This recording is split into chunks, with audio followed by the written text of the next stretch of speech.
Right now, somewhere in Siberia, the temperature can drop low enough to kill an unprotected person in about 10 minutes. With modern gear, thermal layers, actual science behind every stitch. 10 minutes. Now erase all of that. No thermal layers, no modern anything. Just skin, stone tools, and whatever the land happened to hand you. Most people picture Ice Age survival as huddling in a cave, poking a fire, and hoping for the best. That picture is almost insulting to what actually happened, because your ancestors weren't just surviving the cold, they were pushing straight into the most brutal environments on the planet, on purpose, thousands of years before anyone thought that was even possible. One site rewrote the entire timeline of how far humans could push into the freezing north. Another one is basically proof that a single winter coat could represent thousands of hours of skilled human labor. So forget the campfire cliche, and let's go find out what actually kept people alive out there. For a long time, archaeologists assumed the deep Arctic simply wasn't survivable during the Ice Age. Too cold, too dark, too little food for half the year. The oldest confirmed evidence of humans up there dated to around 13,000 years ago, which already sounded impressive enough. Then, in 2004, Russian archaeologist Vladimir Patolko of the Russian Academy of Sciences published a discovery that made that number look almost timid. A site on the Yana River in Siberia, sitting well above the Arctic Circle, dated to roughly 27,000 to 30,000 years old, more than twice as old as anything found in that region before it, during the actual depths of an ice age, at a latitude where the modern warning label practically writes itself. And here's the detail that should genuinely stop you. The tools recovered there weren't just stone. Hunting points carved from woolly rhinoceros horn, spear foreshafts shaped out of mammoth tusk. People weren't just clinging on up there.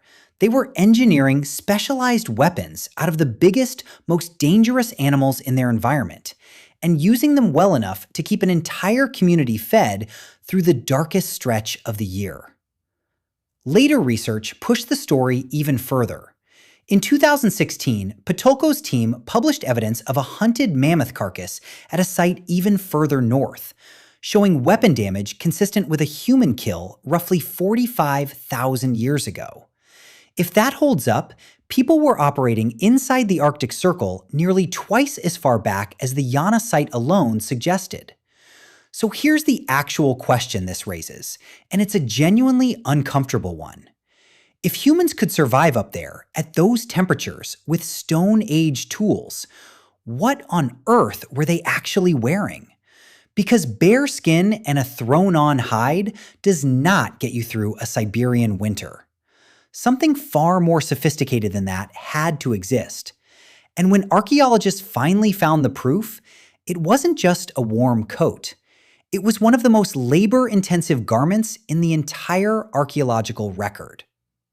In 1955, near the Russian city of Vladimir, archaeologists uncovered a burial site called Sungir, roughly 34,000 years old. Inside, the skeleton of an adult man, laid out with extraordinary care. And covering his body from skull to ankles were roughly 3,000 individual beads, carved one at a time out of mammoth ivory. Not scattered around him as offerings, arranged in tight, deliberate rows, following the exact lines where sleeves, a cap, and boots would have sat on a fully sewn garment. He wasn't buried near his clothing, he was buried in it. Which means that outfit wasn't decoration, it was engineering. Anthropologist Eric Trinkhaus at Washington University in St. Louis, who spent years reanalyzing the site, has pointed out just how much labor a single bead like that demanded. Cutting it from raw ivory, shaping it, drilling a hole through the center with a hand tool without cracking it. Multiply that by 3,000 for one single coat. And some gear doesn't stop there. Nearby, two boys, buried head to head, were found wearing a combined total of more than 10,000 beads between them, along with mammoth ivory spears over 2 meters long and hundreds of pierced fox teeth. That's not a quick winter fix. That's thousands of collective hours from multiple skilled people poured into garments meant to be worn by children. A hunter-gatherer band in the middle of an ice age choosing to spend that kind of time on clothing, which tells you something the cold alone never could. Ice Age survival wasn't just brute endurance, it was organization, specialization. People with the specific skill to carve ivory doing nothing else, while others hunted and others kept the fire fed. A functioning winter society dressed head to toe in engineered insulation. But clothing only solves the cold. It does nothing for the other problem sitting right behind it. How do you actually cook when you don't have a single fireproof pot to your name? Pottery that could survive direct flame didn't exist yet for most of the Ice Age, so archaeologists kept finding something strange at ancient hearths.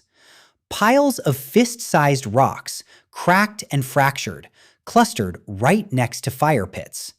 Not building material, not weapons, cooking equipment. The method is almost embarrassingly clever once you see it. Heat stones directly in the fire until they're glowing hot.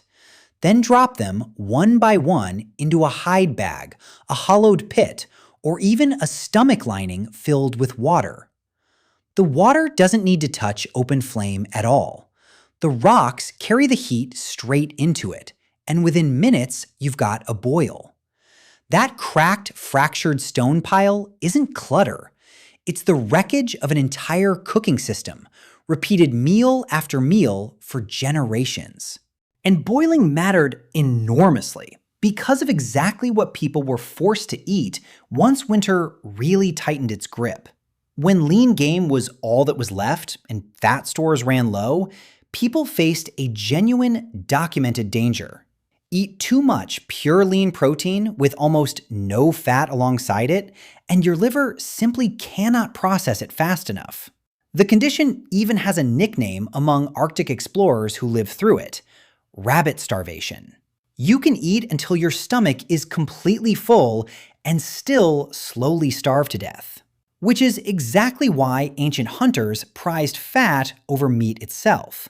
Bone marrow, organ fat, anything greasy enough to balance out a diet that was otherwise almost entirely lean muscle. And boiling was the perfect tool for exactly that problem. Simmer cracked bones in hot water long enough, and the marrow and fat inside render out into the liquid itself.